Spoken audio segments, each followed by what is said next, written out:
Ladies and gentlemen, dear colleagues, friends, let me start this last session by a small thought about situation and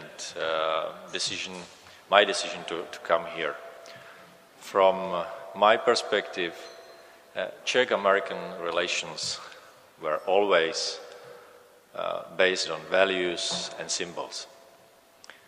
And when I obtained the invitation for this conference, and Sasha called me, I looked at calendar and said, yes, it's September 11, I should be there.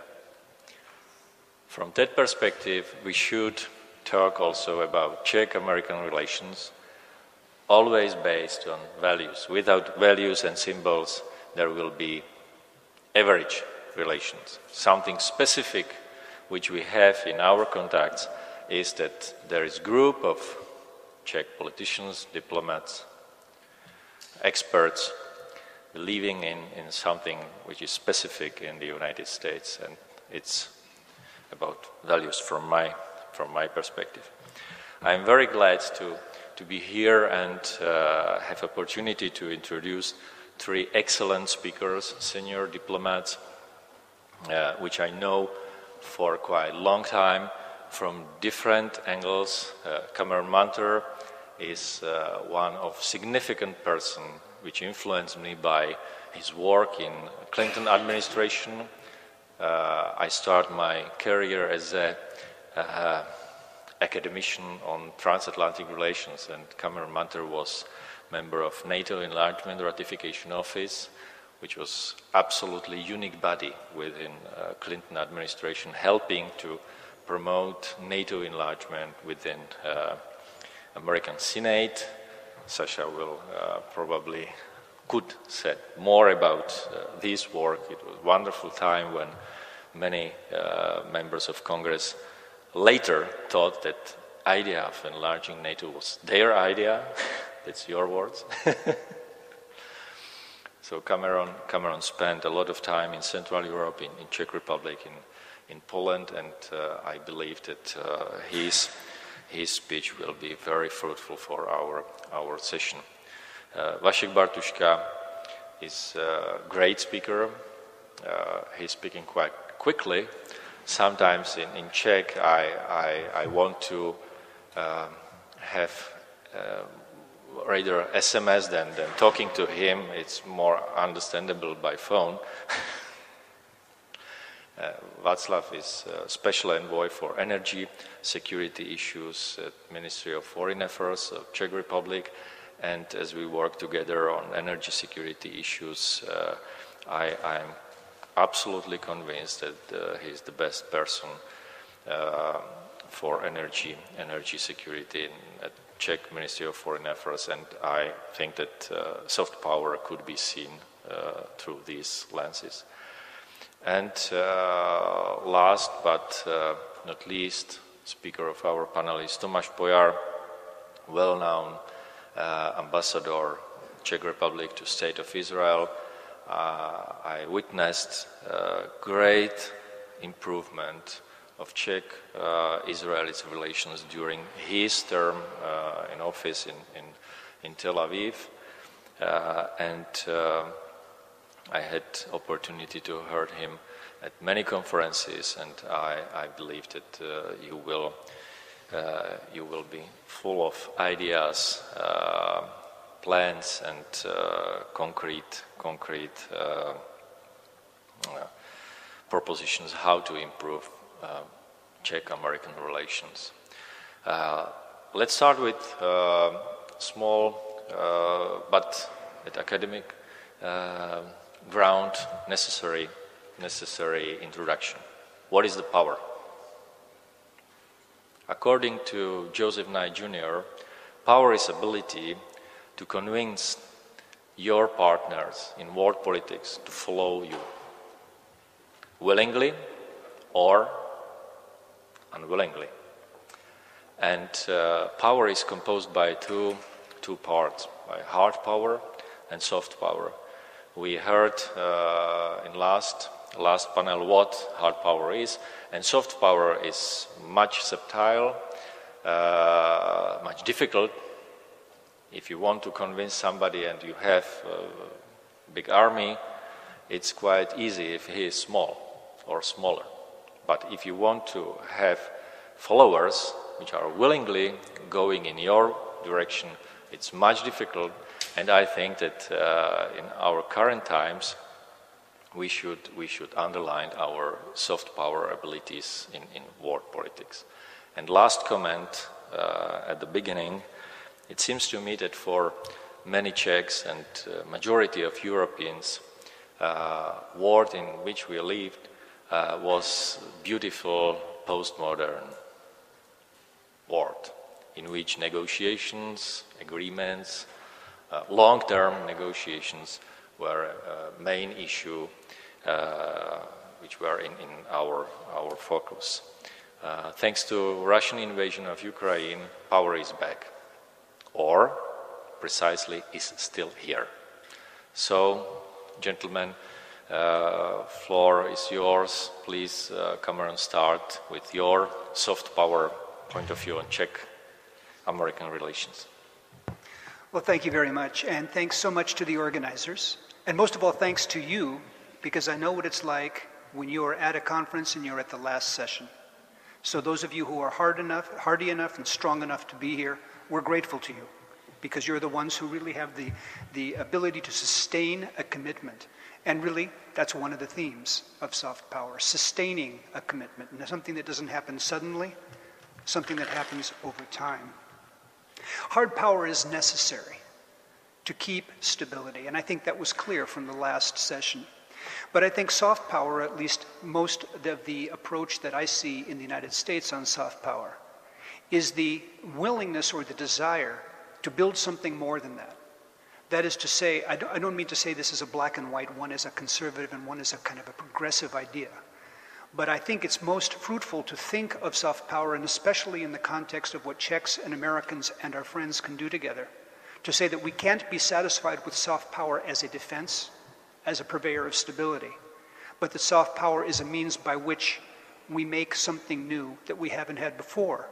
And I take a little bit of issue with some of the discussion we've had earlier today, that we have not been very disciplined about defining strategy.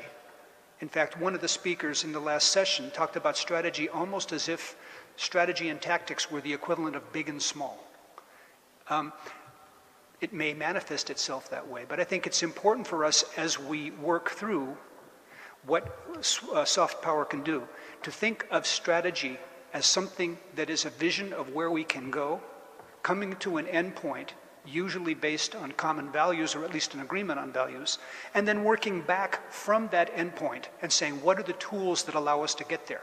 Why are we bothering to do this or that if it doesn't lead to that point? My first point here, if you've looked at the paper that I wrote, is that I think that we did not really have a strategy over the last 25 years. We responded to events and we did very well.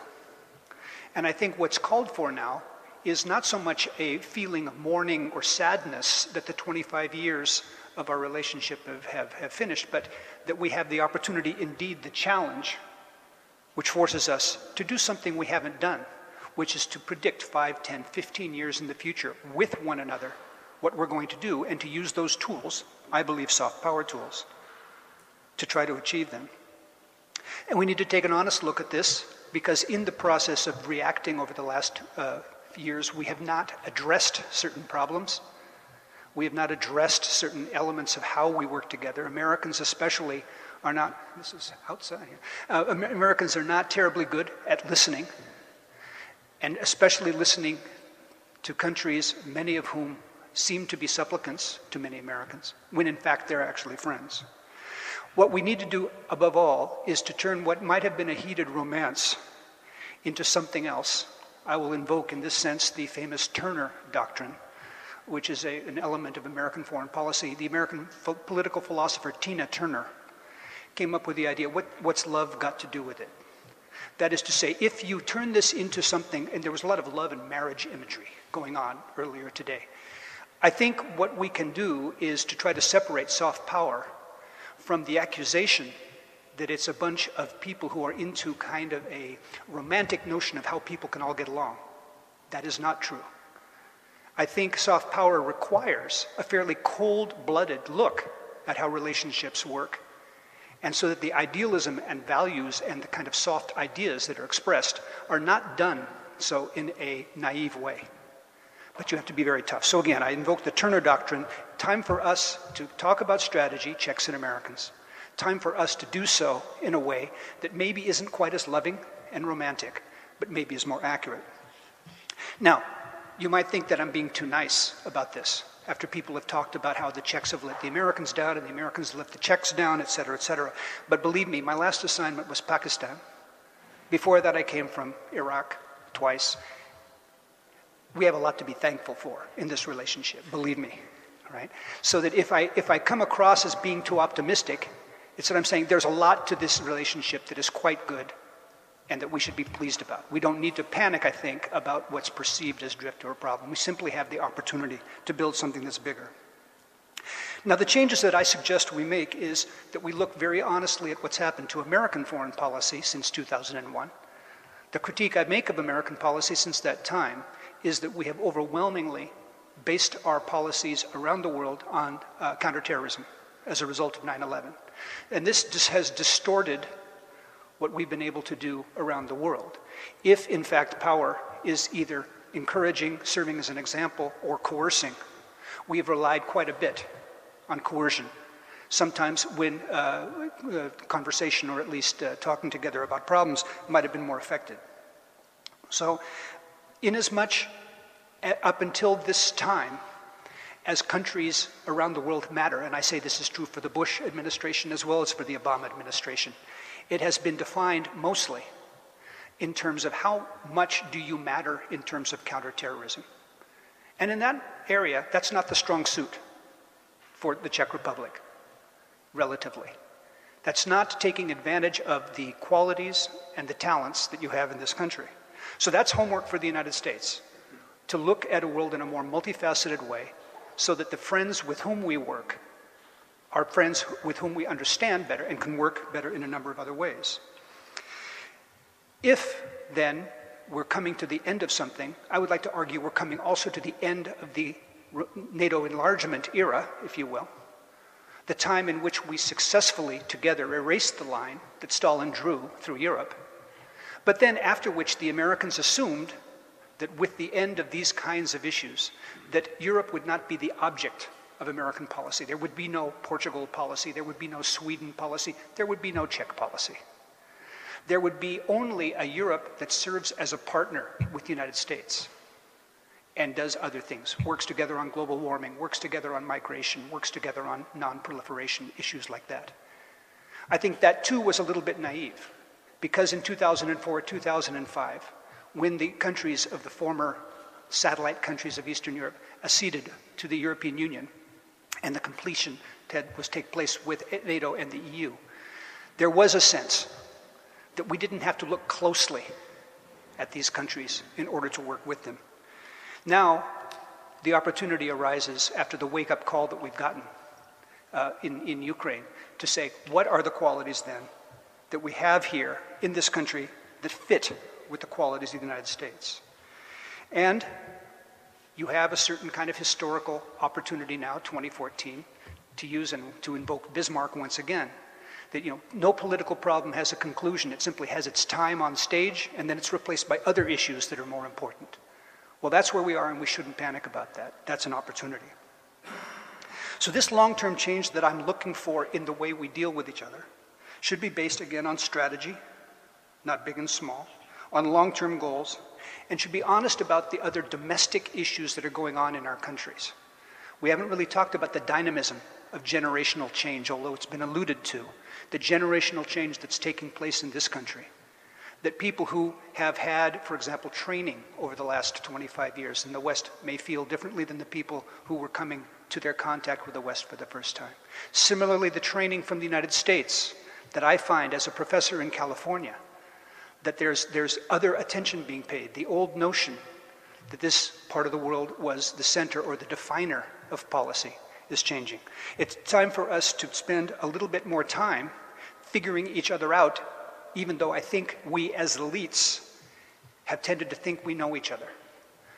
That is to say, I would like, much as I love to see old friends, I would like to see groups like this begin to include more business people, more philanthropists, more teachers. Teachers maybe not of international relations, because I think the expansion is going to be, we can't go back to rebuilding a bilateral relationship that we had. The old relationship of the 1990s, we need new people as well as new strategies.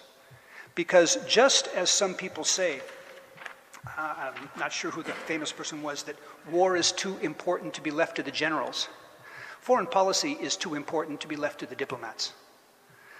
When I think of the things that are being done outside of standard diplomacy, state-to-state diplomacy, when I think of the fact that the man who probably will be responsible for the eradication of polio will not be someone from the US government, but from the US philanthropy, Bill Gates.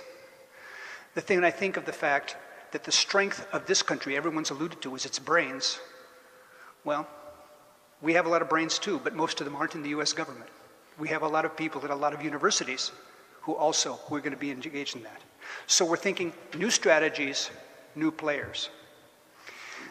So when we are talking about building the new kind of soft power, what I would posit to you is at least three categories where we have to get away from the traditions of classical diplomacy, again, away from the traditions of bilateral diplomacy, to think about how we are going to be more, I won't use the word multilateral, but at least beyond bilateral when we think of problems, and that we look at universities, we look at foundations and philanthropies, and we look at business cooperation. Let me give you a concrete example that I work on myself and that I know that some of you do. In the corner of Europe that's being neglected but is not yet solidified as a peaceful part of Europe, the Balkans, there's a great deal that can be done as long as it's not done in a certain way that raises the hackles of the people who are there. I'm told this by a number of my Czech friends who understand the Balkans in many ways better than I do, who understand the history and the psychological issues and the humiliations that have gone there, the kinds of things that a good, can-do American soldier is not likely to understand. But to someone who understands that the sense of powerlessness and the sense of loss of prestige is a huge motivator in politics and a huge motivator in foreign policy. I would argue that, for one thing, Czechs and Americans, in government, out of government, can choose key areas like the Balkans to work together and to say in a discreet way, it's not just that we are talking about training people. It's not just that we are talking about issues such as social growth in social capital or the spread of good governance, but that there are things in our relationship that we both bring that make both of our positions stronger in dealing with an area like the Balkans that we couldn't do alone. I think the key that's been alluded to in a number of times today is that what the Czech Republic has is knowledge, and certain kinds of knowledge that can be applied around the world. Then obviously, Ukraine is one area where America has hugely neglected this part of the world, but that for a lot of cultural and geographical reasons, the Czechs know about. But not just Czechs. What I'd like to see is that we don't simply define things of our two nations as our two nations working together, but we bring other people into these kinds of issues as well. That we're not limited by an attempt to recreate a bilateral relationship, getting away, again, from this marriage institute, unless we want to be Mormons and have lots of wives, then we can use the marriage metaphor. But the idea is that we have a number of people who know about different problems where we can work together. This asymmetry of our relationship, which was talked about earlier, the Americans are so big, the Czechs are so small. This asymmetry disappears, or at least is less, when we work in this way, when we work in the knowledge field, when our universities work with your universities, when our philanthropies work with yours, and when our businesses focus in ways that they can with yours. So there was a time when we saw you as the object of policy. That time has passed, and now we have to find the partnerships elsewhere. How do we do this? What are the concrete things we have to do? We do have to look to a new generation. We have to find new people to work with. In America, I think that's going to be even harder than here, because the students I teach in California don't learn European languages anymore. They learn Chinese. They learn Arabic. So getting the Americans to pay attention is not going to be easy. But there is, in our culture, this gets back to your original point, there is that sense that what we share is that being Czech, being American, is more than being part of a tribe. It's more than being a folk. It's actually adhering to a couple of things that both countries have as part of their national myth, which I think is a good national myth, that you stand for something bigger than yourself. And that kind of idealism still does exist. It simply has to be channeled. So I'll sum up by saying, A, let's really put together a sense of a strategy. Let's not be reactive to what's happening now. We've done that for too long. Let's find whether there is a strategy, whether there are guesses or bets that we can make, and that we can go backwards from those guesses and come up with tactics and ways to get to those places. That we bring in new players, especially new generations who have not been part of the elite, that I think should be rightfully proud of what's achieved, but whose time, the task for the elite that's worked on transatlantic relations, we have to renew that group. And finally, to focus in these other areas of specialty and the specific areas around the world where this specific type of soft power will be effective. In that way, I think what we're going to make out of the Czech-American relationship is something very different. And all of us graybeards can go off and have a beer and say, wasn't it great in the heroic days? But it'll be a new kind of heroism, and I think that we'll make it. Thanks. Thank you. Thank you, Cameron. Vašku, floor is yours. Please keep time as Cameron did. Thank you. Well, good afternoon to all of you who survived and managed to stay here so long. I would like to thank the organizers for inviting me here. I have long suspected that Saša Vondra and Wes Mitchell have a secret arrangement with Vladimir Putin, and it seems to be really so, because I had no idea what I would say here today. I am not very good in theory, but thank God and thank you, gentlemen, and thank Vladimir Putin, Russia today cut its deliveries of gas to Poland and Germany. So finally I have something to do. I had to run away for a couple of hours because this is something I've been doing. This gets us straight to what soft power can be and also what soft power is not. Soft power can be that you get people to follow you simply by being intelligent or advanced or attractive. Hard power can get people to follow you simply by the barrels of the tanks. Soft power, which Russia has been showing around in the last couple of months, is extremely ineffective, and some would even say stupid. And if delivering gas is being cut to Poland and Germany, I don't know who chose those two countries in Gazprom headquarters, but that must have been a CIA mole. It can't have been somebody who likes Russia, because this is the most disastrous step you can imagine. And I'd be happy to comment more if you have any questions on this one. I just enjoy it so much. It reminds me of something what happened in April this year, when after something I've said, I was contacted by Rosatom, the gentleman who was in charge of deliveries of nuclear fuel to us, said that any more statements like this from me might result in the next train with nuclear fuel to us not going through Ukraine to the Czech Republic, which was very scary. And I said, well, that's very nice of you. Just two comments. One, we can easily survive without your fuel. We have other ways. And by the way, do you know that for the last 35 years, nuclear fuel from Russia to the Czech Republic, or Czechoslovakia before that, is flown by planes? This is a real story. You know, we tend to overestimate sometimes our enemies. Anyway, once again, thank you for coming, for being invited here.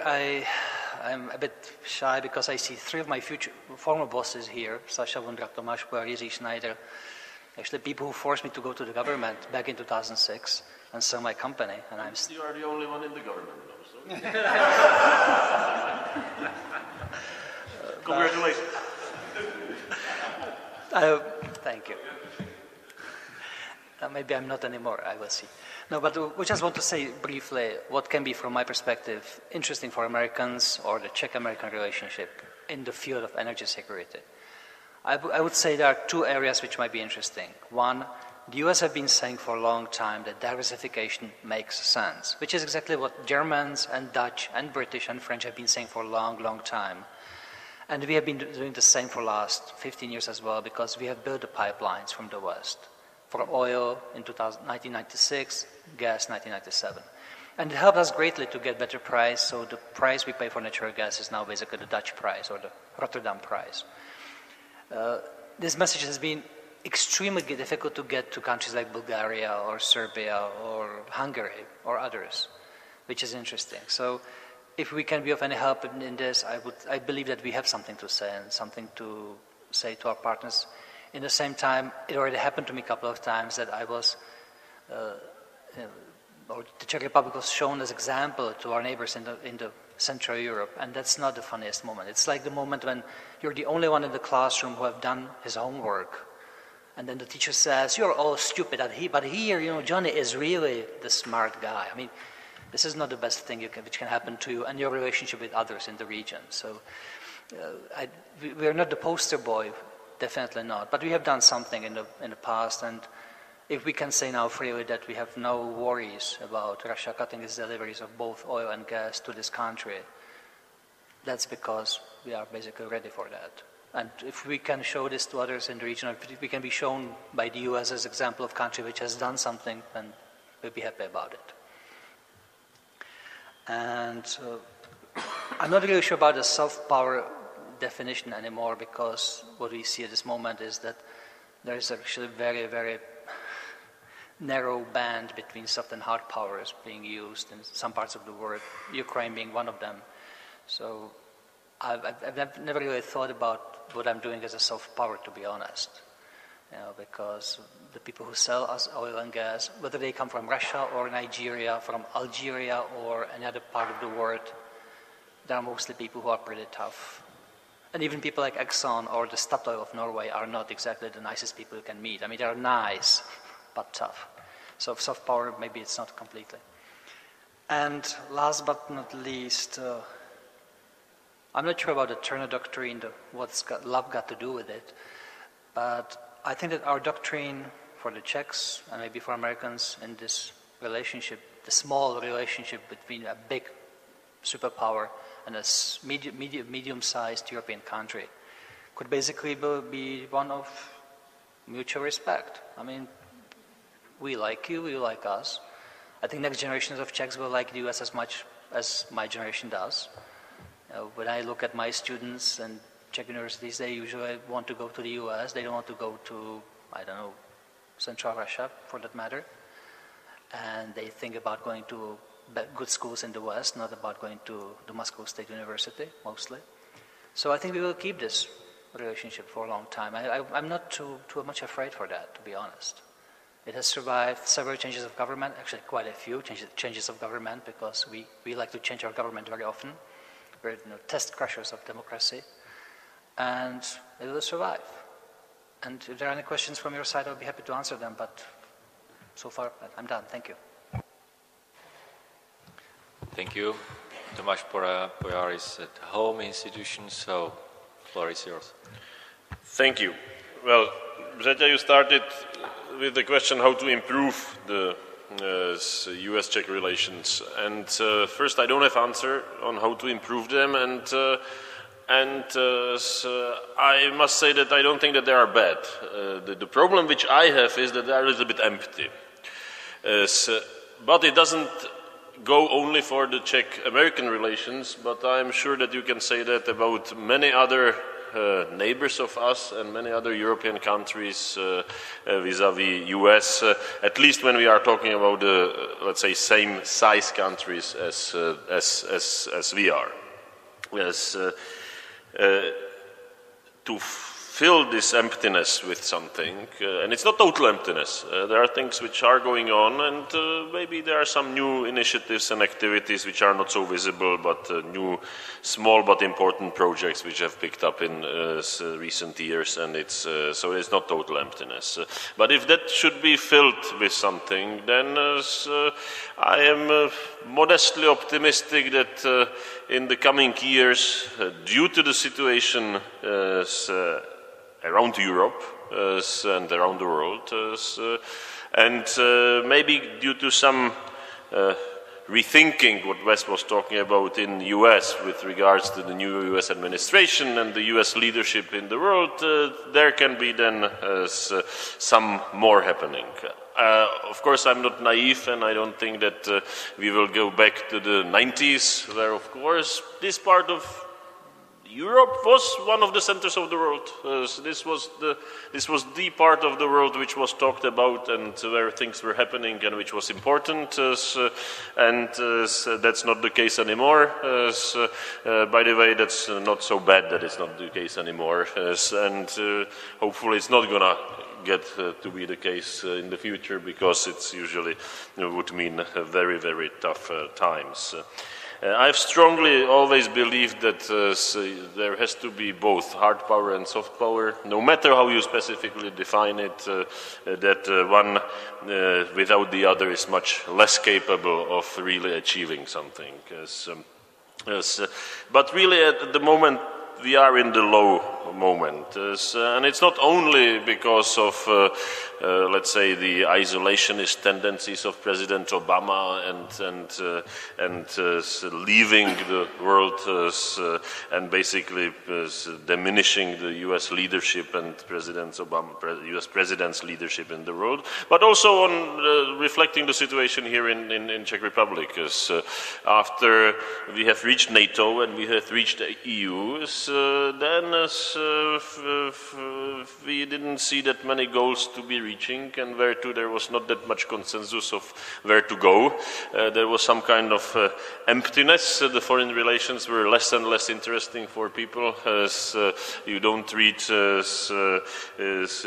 about what's going on around the world in the newspapers, and it's not been the issue of voting, and it's not been the issue of the decision making, and that's been the trend. I hope it's gonna change slightly. I'm not sure it's gonna change. We will see, and maybe outside factors will push us and push the society into the change, as could and should happen with the US. Well, I am, as Cameron said, that his students are studying Chinese, then I fully understand that they are studying Chinese and not Czech, as I hope that they still speak English. Because what is really, and 25 years after the fall of communism in this country, if you look into the knowledge of languages and now the new statistics, people know less foreign languages today than 10 years ago in this country. This is frustrating, but it shows something and it says something. So this is not so optimistic, and I hope that this trend will not continue. But regarding then specifically the soft power, yes, the events in Russia, Russia-Ukraine, the events in the Middle East, I guess will create and are creating new opportunities of cooperation, not necessarily or not automatically of the governments, but of all the institutions and organizations, what Cameron was describing, and I hope that we will use the opportunity and something will be done. As the Middle East and Russia are, and Russia-Ukraine are and will be the main drivers, but or Russia-Ukraine, then the Middle East, but the unfinished, unstable Balkans definitely is there as well, and there is potential, because it is in our national interest of Czechs to be engaged there, as there we can offer something and get something done together with US and possibly together with some other countries or institutions from some other countries, because there the security, defense, foreign policy, economic interests of ours really do meet, under the condition that there is a US leadership, or under the condition that the US is engaged in those parts of the world as well, because frankly speaking, if there is no US leadership, the situation will be much, much harder. And this is about the asymmetry. The US leadership simply means something more than the Czech leadership. So we can be trying to lead, and we are not always good in that, but the effects are not going to be so heavy. And here I'm talking about the mutual Czech-American relations and the content of those relations, not globally. So if there is a US leadership, it will be followed by many initiatives from here.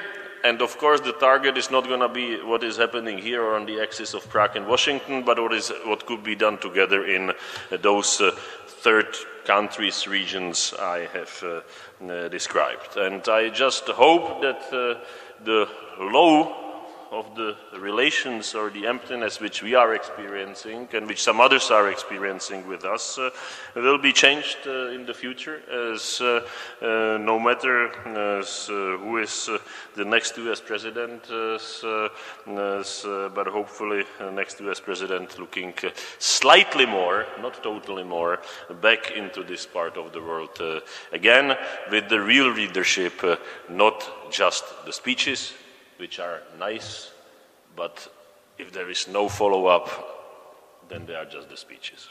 Thank you. Thank you. Sasha told me that this panel is last, that should be more dynamic than other panels. It seems to me that our speakers played the role properly. So, I'm opening now a discussion with auditorium, or if you want to react one to other. I'd like to make just one comment about leadership. And I think one of the problems that we are struggling with, and I would be dishonest if I'm saying we're not struggling with what you're talking about in the United States, is the understanding in this era of that role, the role of being not only able to conceptualize what happens in the future. That's something that I think is a joint issue, and we have to work on that. But to articulate that, and to articulate it credibly, that there are programs that back it. And that is something that I think, even as we all hope that American leadership into the future, as the largest of the allies, that American leadership is clear and concise. I don't think it's right, I'm not saying you're implying this, but for us to wait for some change to take place is not the way to do this. That is to say, for us to be able to say that at a broad base of society, and I think society is where the future lies, that's what the 21st century is really about, and that's where the Czechs are leaders in Europe, and I think we are leaders internationally, in that we are going to be able to come up with concrete things that we can do, create institutions like you, Tomáš, yourself have created, that can do these concrete things, so that when that leadership is manifest, those ideas are, it just so happens we have a wonderful idea. But I would hate to think that the critique that I hear very often, that there is a gap of leadership in the United States, would lead friends of the values of the United States, friends of our common values, to think we have to wait for new leadership. We can't do that. If, as Bruce or someone this morning was saying, we have to aim for 2016 or 2017, this is a God-given chance in 2014 to do the preparation, to have ready those new ways of doing diplomacy, those new ways of having engagement, so that when and if there is other kinds of leadership, we have substance to make that leadership work. Thank you. Please introduce yourself if you have some question. We stunned them into silence. Yeah, John Glenn. My question is going to stay narrowly focused on energy, because Václav, I always like to hear your thoughts. I'm curious about your sense about the impact of the shale gas revolution in the United States upon the energy security debates vis-a-vis its impact with Russia and the US role in leadership. That's a nice question. Favorite US question in energy. The US helped Europe with its shale gas boom already back in 2008, 2009, when US stopped importing liquefied natural gas, the LNG, from Qatar and elsewhere. And that LNG ended up on the European market and led to the basically a huge fall in the prices of LNG on European markets, which led in itself to decrease of Russian or Gazprom presence in Europe. Since 2009, the spot prices on Rotterdam exchange and other exchanges in Europe, in the Western Europe, the spot prices in Europe are basically half of what you would pay for the long-term Russian gas. So, for example, in the Czech Republic, RWE, which is the biggest gas company trading here in this country, this year alone did not import a single molecule of gas from the east, because it's basically 45% of the price. They pay 45% of what Russians would charge for the gas in Rotterdam. We basically pay German prices for gas. Actually, RWE went through arbitrations with Russia, which led them off the hook of the long-term contract. Others in the region didn't do that. They were too afraid to fight Russia, to have we went this way. Without much publicity, but quite successful, I would say. So this is the biggest impact already, that US, which was a huge importer of LNG, stopped importing LNG back in 2008, 2009, because you have enough domestic production. Fast forward, US will probably have some export capacities for LNG, liquefied LNG from the US in 2017, 18, and a bit later, because all the approvals which now government gave will come into being in 4 or 5 years. It takes some time to build the LNG trains, the liquefaction capacities. For those of you who are not involved, you basically need to do just a small thing with the natural gas. You just need to compact it about 600 times and cool it down to minus 160 Celsius. So it's basically a very easy thing. The LNG train costs about $2 billion to build, so it's an easy thing. So this LNG from the US will probably end up not on the European market based on present prices, but more in the East Asian price markets, Japan, South Korea, Taiwan. But once again, what I keep telling in the US, we would like to see more US oil and gas on the world market for a very simple reason. At this moment, the vast majority of producers of oil and gas are not democracies. Indeed, those are countries which are at best neutral towards the West, if not fully. Well, hostile is a nice word, yeah. Thank you. So I would love to have more countries like Norway, Australia, Canada. I keep telling everybody that the best part of my job is the Norwegian portfolio. The Czech Republic has been importing natural gas from Norway since 1997, and I hate Norwegians because I have no reason to go to Oslo. I mean, they send the gas on time, we pay on time, there has never been any dispute. Now, I go to Moscow a lot, I used to, now I do not, but I have never had a reason to go to Oslo. And I love that. I would love to have my job as boring as possible. I would love to have nothing to say at conferences like this one. So if US becomes another boring producer which will sell on the global market, countries like mine will be happy. Well, that's definitely, the US shale gas revolution is definitely positive. There is one slight worry that I can imagine that with the new president and the mood in Washington and in Congress, it could support isolationist tendencies and not re-engagement back to the world. I'm not saying it's likely, and actually it would be my question if you think it's likely or possible. But if you have your sources, you are not that much, you not that much need to think about what's going to happen with that pipeline there and that part of the world there. Then again, you can be very at ease at home, which would go against our interest here in Prague, traditionally squeezed between Germany and Russia, so when we try to seek some others to be somehow engaged, not dominant, because it would not happen, but somehow being here in this part of the world, mainly US, but it could be about some others as well. So this is my slight worry that under certain circumstances that the US independence, energy independence, could not end up in more isolationism, which would not be good. We could have cheaper oil and gas, but it would affect other parts of our lives as well. If I can make two quick comments. I mean, one of the things I loved about working on NATO enlargement in the United States was that as an American diplomat, it was my only chance to interfere in the internal affairs of the United States. You know the definition of a diplomat is a person who will do anything for his country except live there, right? So in this case, that was my opportunity. Now I notice that Tomáš is also pronouncing judgment on the internal affairs of the United States. And what I urge us to do is to say that we have a period now in which we can, if we are wise, work on building constituencies that will be the people who will be listened to by this person. Don't say man, may not be a man this next time.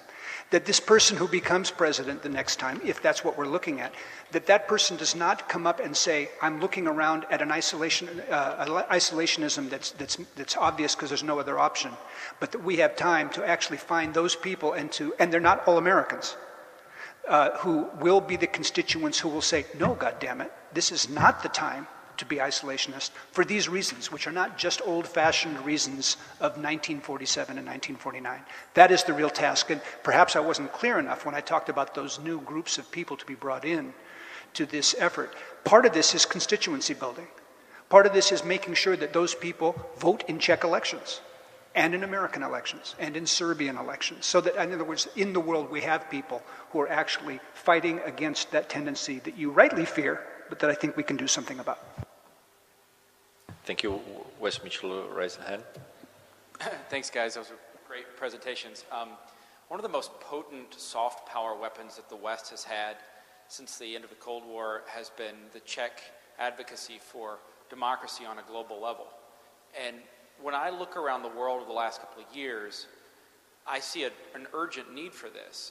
We have new forms of hybrid authoritarianism in Asia and in Russia.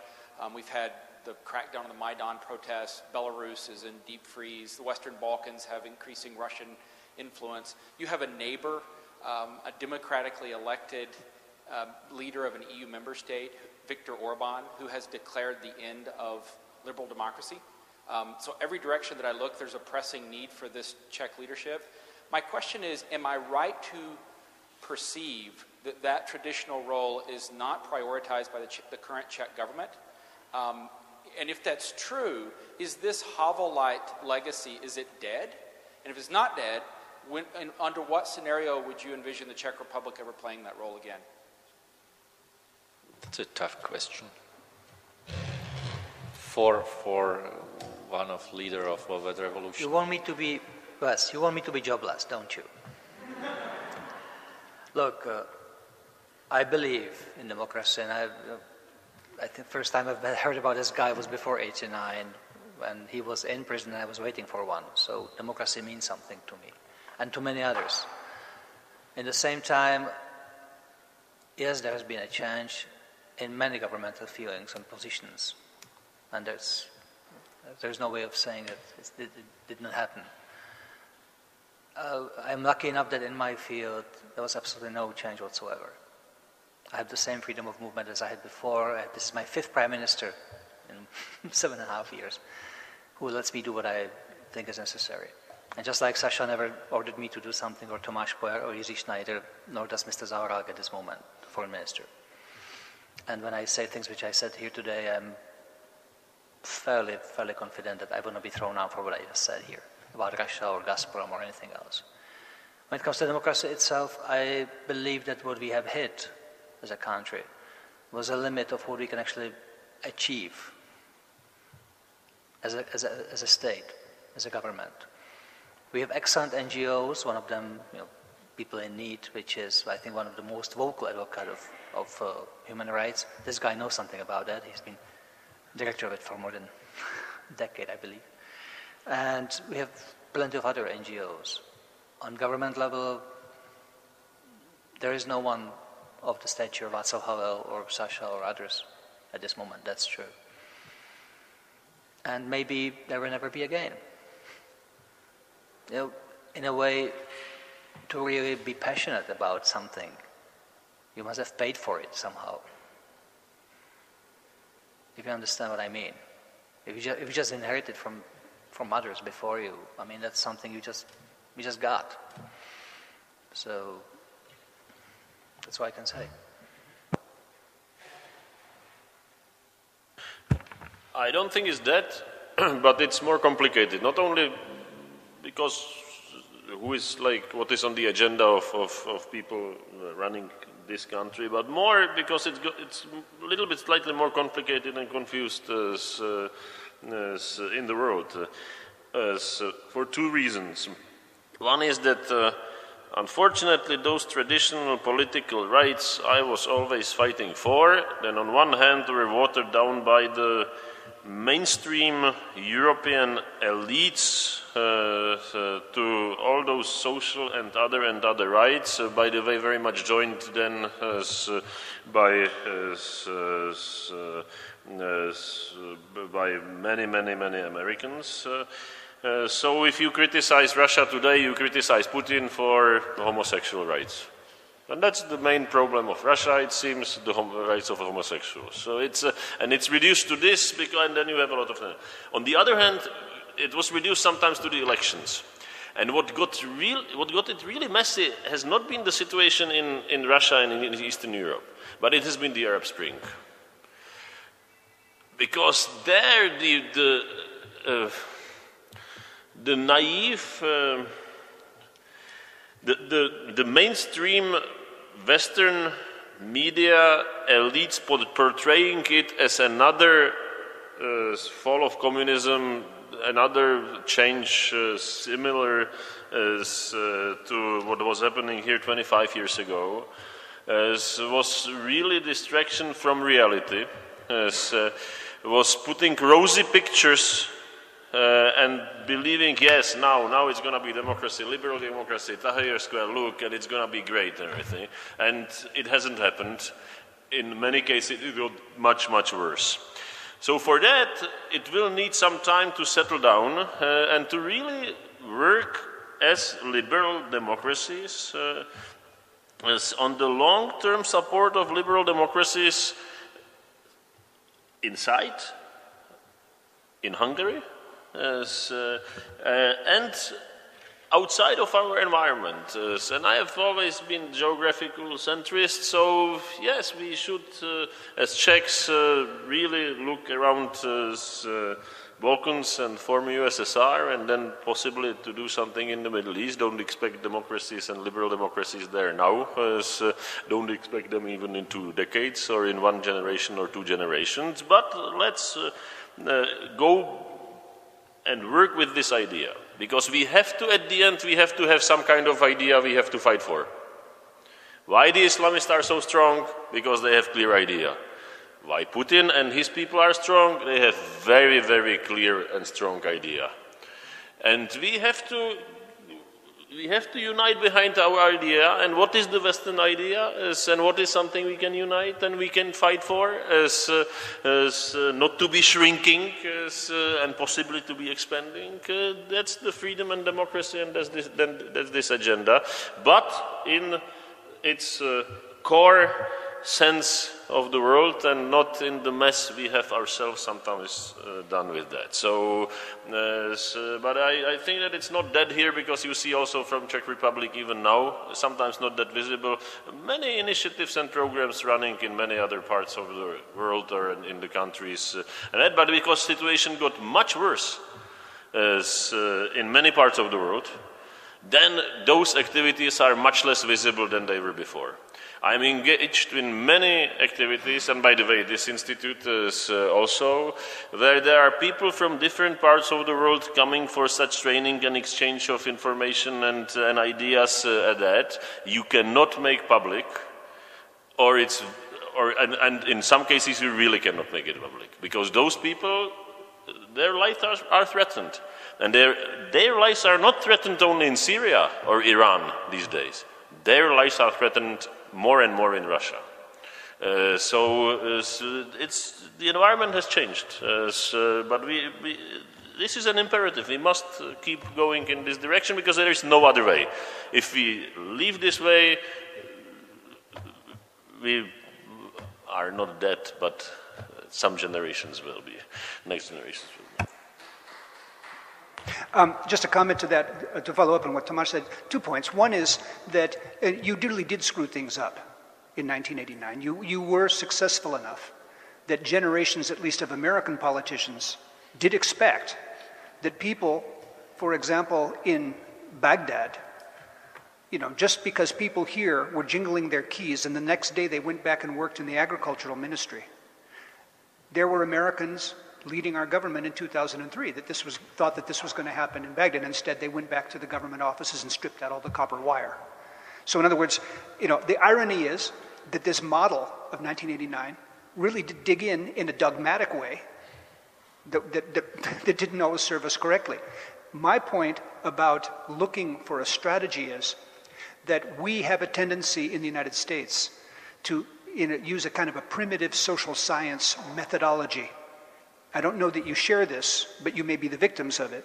That you have a primitive social science methodology that you begin to believe that you can look at a chart of the world and say, if these people have had free elections, that means they're democratic. And that institutions, which, as you know, are living, fungible things, are somehow measured by how many courthouses have been built in Kazakhstan, or something like that. And our aid programs, and believe me, in Pakistan and in Iraq I saw this, our aid programs were based on this quantitative notion that you build democracy through things. And I think one of the lessons we can learn from you and from others is to say the way in which we do what Tomáš is talking about, which must be done, needs an overhaul. We need to think about the idea that simply giving women a vote, important as that is a first step. It's not the achievement of something. And so that when you're dealing with issues that are about democratization, you have to come up with new methods. And I say, with new people, and I would argue that even in countries that don't have the essential elements of democracy, there is the issue of good governance.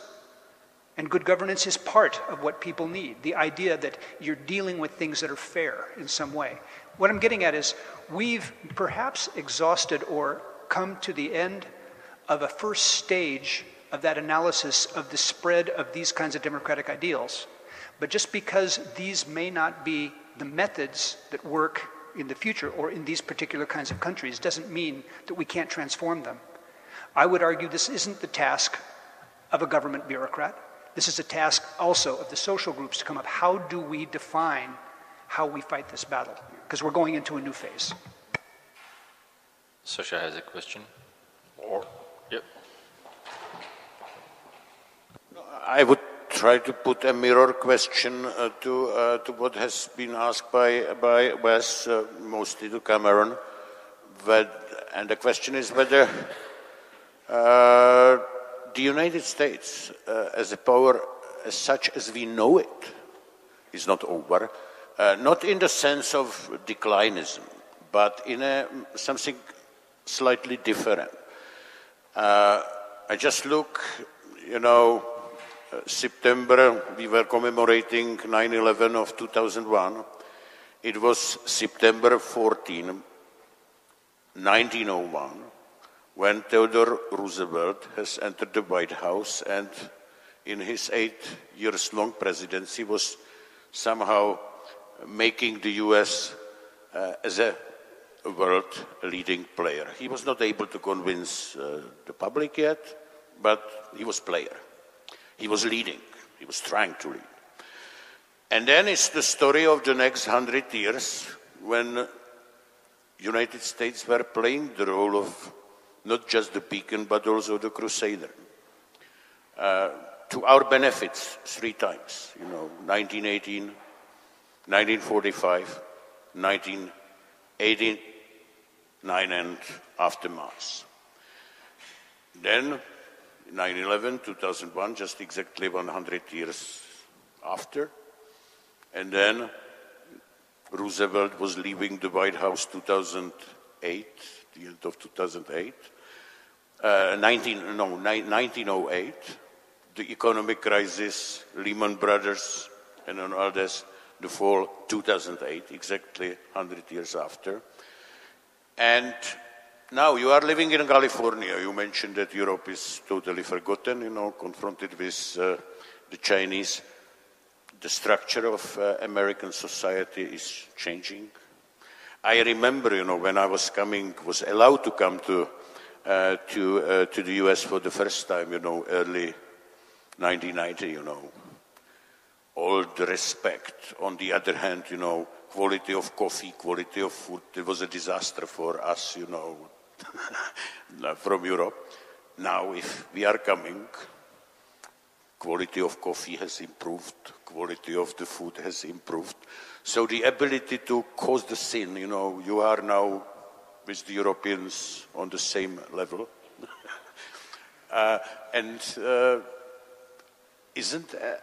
We are crying about the lack of leadership in Washington, but my question is whether this is not a symptom of something, some deeper change within the US society, and whether we should include our calculation, this factor as well, if you understand what I mean.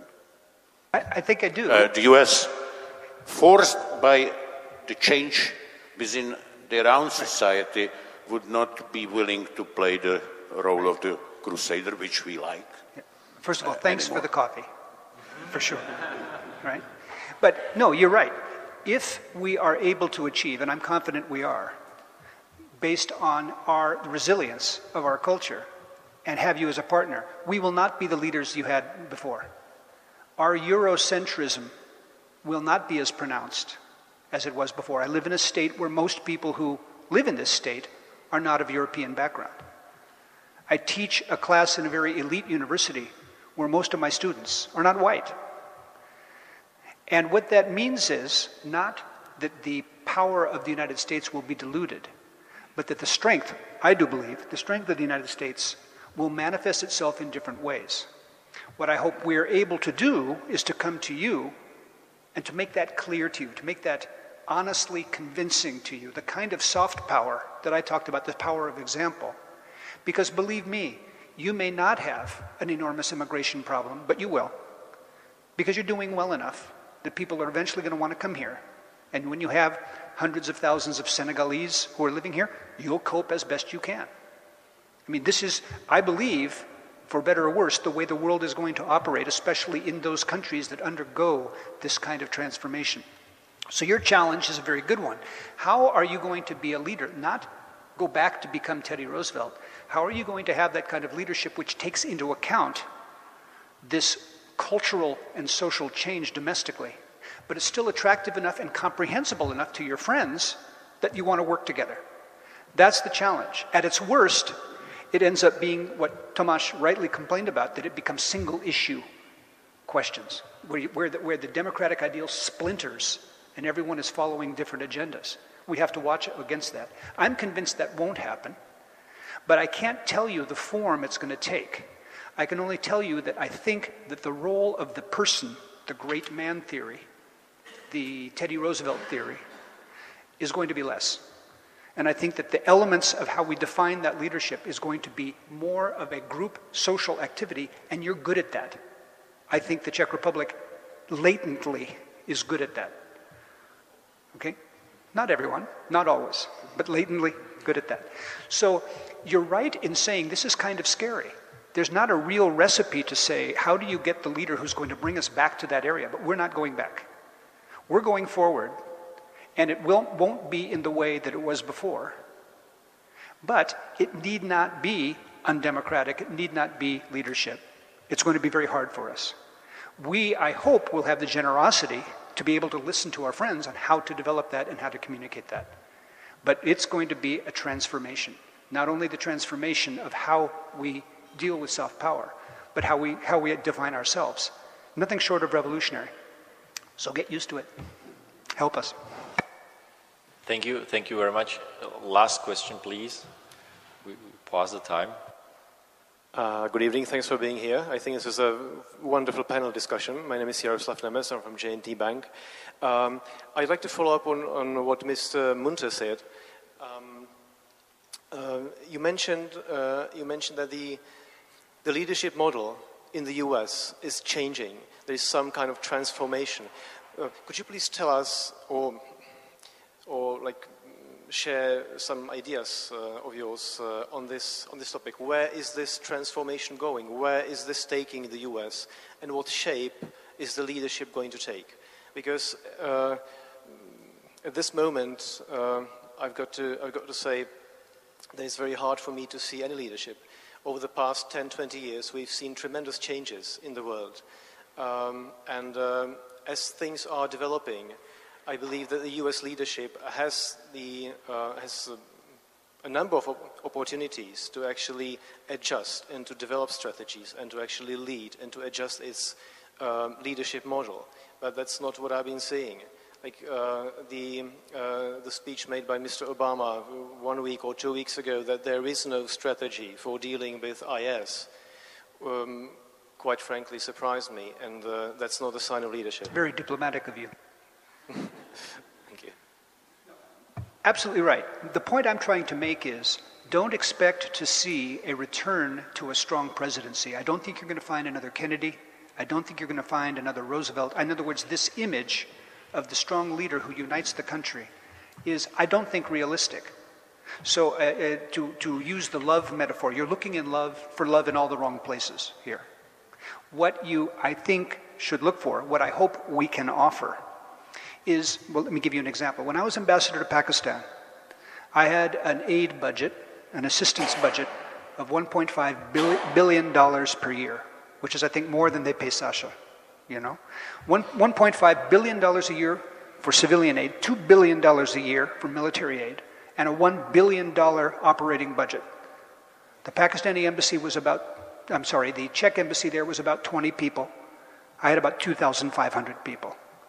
Okay, that's not the way to operate.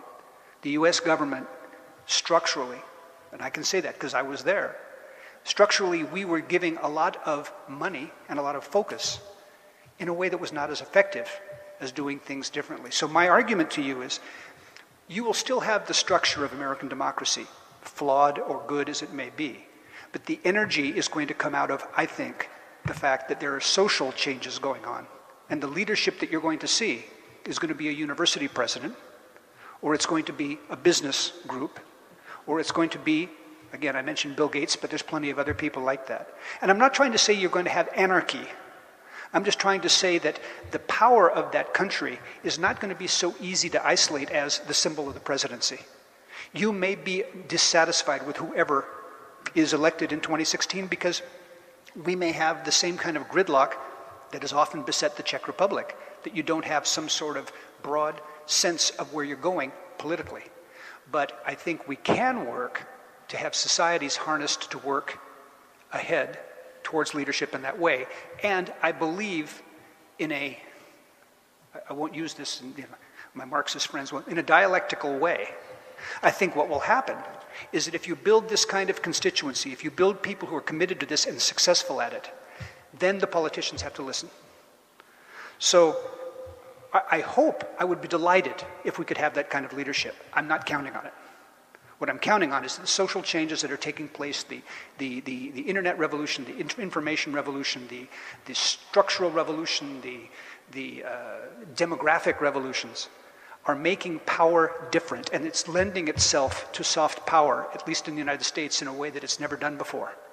So what we'll try to do is make that comprehensible to you and hope that your help, because these trends are not missing here either, that your help works with us. Does that make some sense? It may seem a little bit abstract, but I just don't think you're going to get the answer you want, which is that we have, if you're not happy with Obama, you get John F. Kennedy next time. I don't think it happens.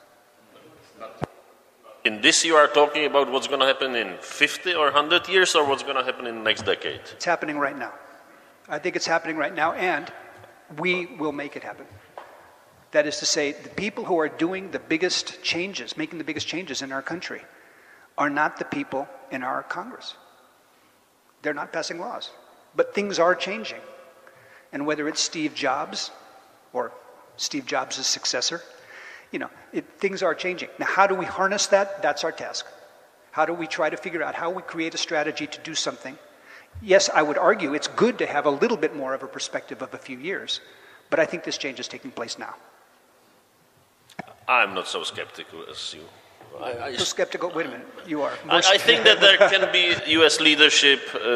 I'm not saying there will be, but I think there can be US leadership. And as you have now Steve Jobs and others, you had McDonald's as a symbol and really changes, regardless of who was in the White House. So you had these like pushes and examples. So what is interesting for me is if there is going to be a leadership, and also how much the perspective of the leadership will go regarding Prague, or let's say Europe. Inshallah, we will have that, okay? We will have that kind of leadership. I'm just saying, don't wait around for it. Well, the pendulum was in Hawaii now, so it will go slightly back. Okay. See you in a couple of years. Thank you very much, gentlemen. It was excellent panel, as I expected. Please let me thank our speakers for their speeches, comments, and very dynamic discussion.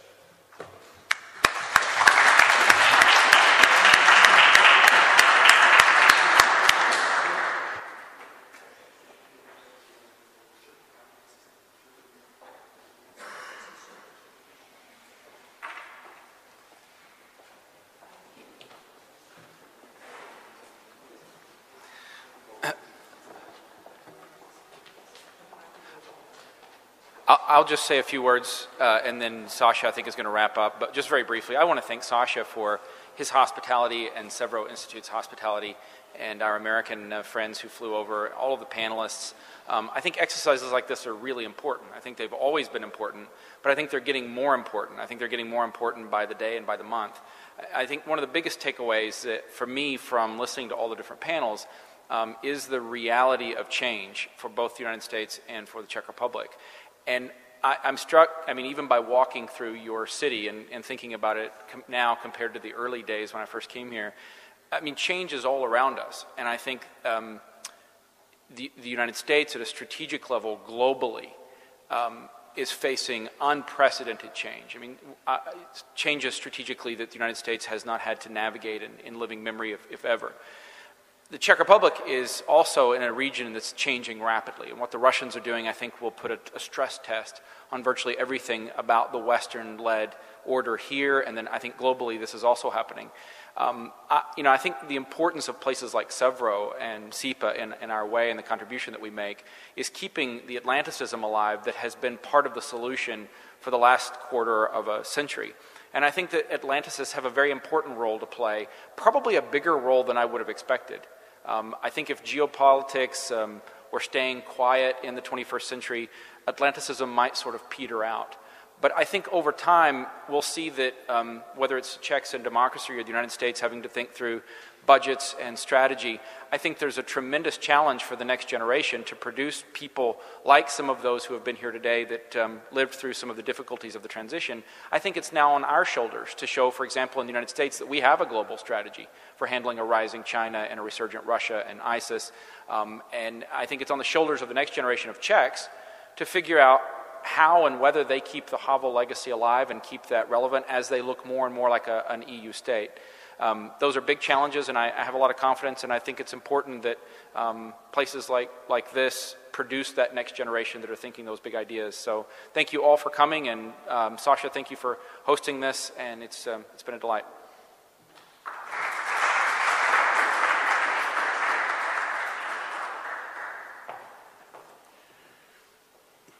Well, just also to say a few words for the end.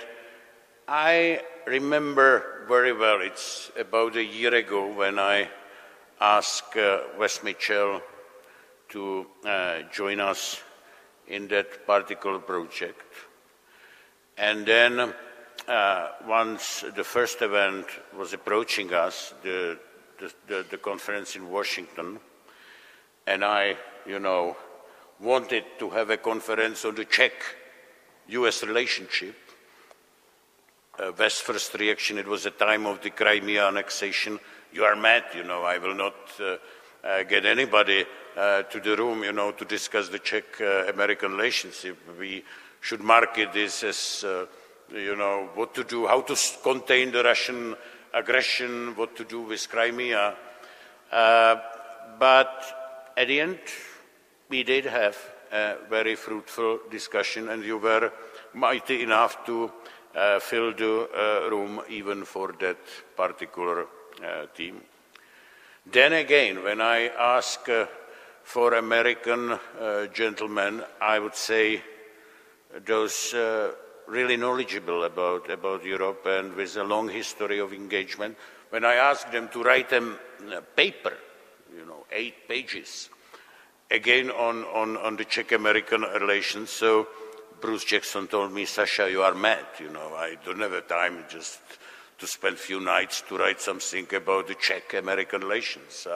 If you would require me to write something about Europe, that's fine, that's I'm regularly doing. But then a few weeks have passed and all 4 has delivered the paper. The papers are available here, so those who did not have a chance to grab, so I just can recommend you to do that and to spend 2 hours in the night and to read them, because those are quality, insight, and most of all, open papers, not this diplomatic vocabulary which is trying, to hide the problem. So it's touching, the hammer is touching the nail, no rosy pictures, just facing where we are now. So I want to thank you for doing that.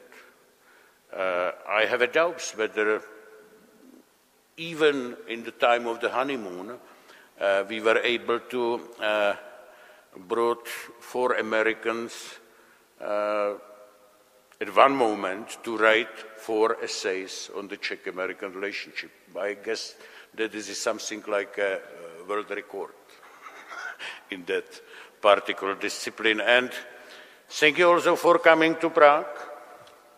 I believe that your active contribution and insight has certainly will help us to generate at least a little bit of sex in our Czech-American mature marriage. It's terribly needed in this dynamic time of the changes, and I have no doubts that with your support, with your advice, and with your continuing friendship, we will make it. I also want to thank to all Czech participants. There is a company of from Brno, the Atlanticists from Brno, not just Břetislav Dančák, but also Petr Suchý. So, you can recognize that even the Czechs and Moravians have the transatlantic relationship deeply in the heart. So they were driving the car from Brno to Prague, and, the highway is under complete reconstruction. So it's a really road to hell now, if you remember. In fact, maybe the road to hell. I don't know whether you understand the real background. In the European relationship, as among other states, there are some things which, the representative of state number 1 does not want to say to representative of state number 2 in an open way, because, this frank language. So the states are either using the intelligence services to do this job, or, and that's a classic European habit, if this is about the relationship between stronger states, they are using the smaller states to function as a kind of a translator. So if there are disagreements, for example, between Berlin and Paris, so occasionally the Austrians are volunteer to tell this loudly, what the Germans don't want to tell so much loudly. Luxembourg is a traditional player for the both sides, for both Berlin and Paris. And if you remember the situation, you know, it was spring 2009.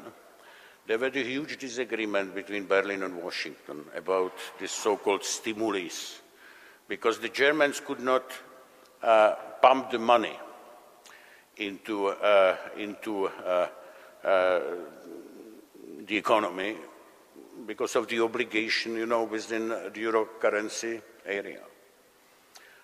So, in fact, they were very jealous and also not very happy what Washington was doing, because it was gaining the comparative advantage in the free market with those state subsidies. And the real story behind that is that Mirek Topolánek was playing exactly the role which many others were playing before. So he was translating what Angela Merkel would like to tell you. He did it as a Mirek Topolánek, so he has used Topolánek's language. And, you know, myself, I was in the White House the same day when he has said this in the European Parliament, trying to bring President Obama to Prague. So, you know, I was crazy, you know, listening there. But you know, this is the explanation to John that, you know, everything has also some very rational explanation, not that just Czechs would go lunatic or whatever. So that's the end. Again, thank you very, very much, and I hope that we will see you one day again here together.